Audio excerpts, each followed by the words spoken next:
Every single day, you step into a small metal box, trust it with your life, and never think twice. But what if I told you that box has killed people in ways so horrifying, so sudden, so completely inescapable, that engineers lost sleep designing ways to prevent it from happening again? Today, we're going inside the most terrifying elevator incidents ever recorded. And warning, you may never ride one the same way again. Elevators are one of the most trusted machines in modern civilization. We step inside without hesitation, press a button, and expect to be delivered safely to our destination. Most of the time, that's exactly what happens. But beneath the polished steel doors and soothing elevator music lies a mechanical system with a dark and brutal history. A history most people are never told about. At its core, an elevator is a steel cab suspended by cables in a vertical shaft. A motor pulls the cables, a counterweight balances the load, and a series of safety brakes are designed to catch the car if something goes wrong. The system has been refined over 170 years. But every single component, the cable, the brake, the motor, the door, has, at some point in history, catastrophically failed. And when it fails, people die. On December 14, 2011, in a busy office building in Midtown Manhattan, a 41-year-old woman named Suzanne Hart was waiting for an elevator to arrive.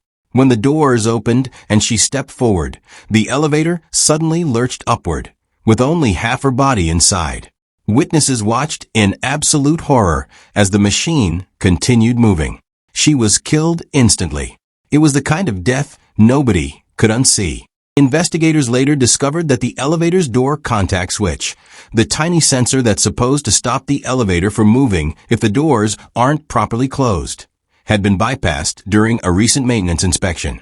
Someone had effectively disabled the one safety mechanism that could have saved her life. The company responsible was fined. The elevator mechanic faced charges. But Suzanne Hart was already gone. Nightmare scenario. The one that haunts every elevator engineer is a free-falling cab. Most people assume that if the cable breaks, you simply plummet to your death. The truth is slightly more complicated. Modern elevators have multiple redundant cables, each strong enough to hold the car alone. But in 1945, an American B-25 bomber crashed into the Empire State Building and knocked out an elevator into freefall. It fell over 75 stories.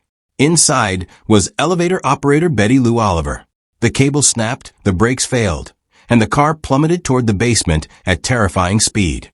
When it finally crashed, investigators expected to find nothing but tragedy. Instead, Betty Lou Oliver survived, because the compressed air in the shaft and the coiled cables at the bottom acted as a crude cushion.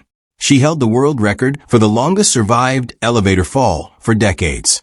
In February 2012, workers at a Chicago office building made a discovery so disturbing it shut down the entire building for days. When maintenance crews opened an elevator shaft access panel, they found human remains. A security guard named Nana Amaning had been missing for days. It was determined he had fallen into the shaft through an unsecured access door, likely while checking on a reported elevator malfunction. He had been there, unseen, for nearly a week. In 2003, a maintenance worker in a New York building was conducting routine repairs inside an elevator shaft. He was working from the top of the elevator cab, a common and generally accepted practice. What wasn't common was what happened next. Someone on a different floor called the elevator. The automated system responded. The elevator moved. The worker was crushed against the concrete ceiling of the shaft. He never had time to react. Nicholas White was a 34-year-old business executive in New York City. On a Friday evening, he stepped into an elevator in the McGraw-Hill building for what should have been a 30-second ride. The elevator stopped between floors. The emergency phone was dead. The alarm went unanswered. Nicholas White was trapped in that elevator for 41 hours straight, alone, in the dark, with no food, no water, and no way to communicate with the outside world. When Nicholas White was finally rescued, he wasn't the same person who had stepped into that elevator. The psychological damage was severe. He lost his job, his social life collapsed, and for months he couldn't bring himself to enter any enclosed space. His story became one of the most famous documented cases of elevator-induced trauma. Security footage of his 41-hour ordeal was later released and went viral. Tens of millions of people watched, transfixed by the nightmare of it. 2010, a construction worker in Seoul, South Korea, entered an elevator that was still under active installation in a half-finished skyscraper. The elevator had not been certified for use. Within seconds of the doors closing, the counterweight system failed catastrophically. The counterweight, a massive block of concrete and steel, plummeted down the shaft while the cab shot violently upward. The impact was described by first responders as being equivalent to a small explosion. Perhaps the most chillingly common type of elevator death involves doors that open when the cab simply isn't there. In multiple documented cases across the United States, Europe, and Asia, older elevators with faulty door locking mechanisms have opened onto empty shafts. Passengers, assuming the cab had arrived, stepped forward confidently and fell multiple stories to their deaths. These incidents happen more often than elevator companies want you to know. In Caracas, Venezuela, a residential elevator in a poorly maintained apartment complex became known by locals as La Escalera de Muerte, the stairway of death. Over the course of several years, the same elevator malfunctioned repeatedly, trapping residents, dropping unexpectedly between floors, and in 2 separate incidents, killing passengers by slamming them between the cab and the shaft wall when the automatic leveling system went haywire. Residents begged building management to fix it. Management ignored them. In November 2013, a 25-year-old Google engineer named Dustin Kainodar was found dead in the elevator shaft of a San Jose apartment building. He had been trapped between the elevator and the shaft wall. Investigators determined that he had entered the shaft through an access hatch on top of the elevator cab, possibly to escape after the elevator became stuck. His death prompted emergency safety reviews across dozens of residential buildings in California and reignited debate about safety standards in older elevator systems.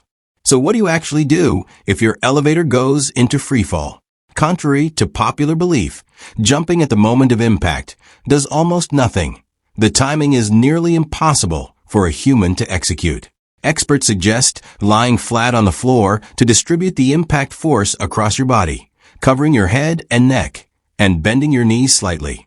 The floor position maximizes your chance of surviving a hard stop by preventing any single point of your body from absorbing the full impact energy. Here's what the industry won't put on a billboard.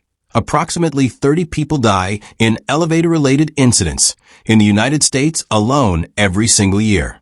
Globally, that number climbs into the hundreds. The majority of deaths don't involve freefall. They involve being struck by a moving cab, falling into open shafts, or being trapped and dying from medical emergencies triggered by the stress of confinement. The elevator, statistically, is not the death trap many imagine, but for those who fall victim to it, the consequences are absolutely final. The engineers who build modern elevators have added layer upon layer of redundancy, multiple cables, multiple brakes, door sensors, shaft detectors, motion limiters, and yet, every single year, people still die. Because no system is perfectly maintained. No machine is perfectly operated. And somewhere in this world, right now, there is an elevator with a worn cable, a skipped inspection, or a bypass sensor waiting. The next time you step inside one, remember, the machine is not your friend. It is simply a machine.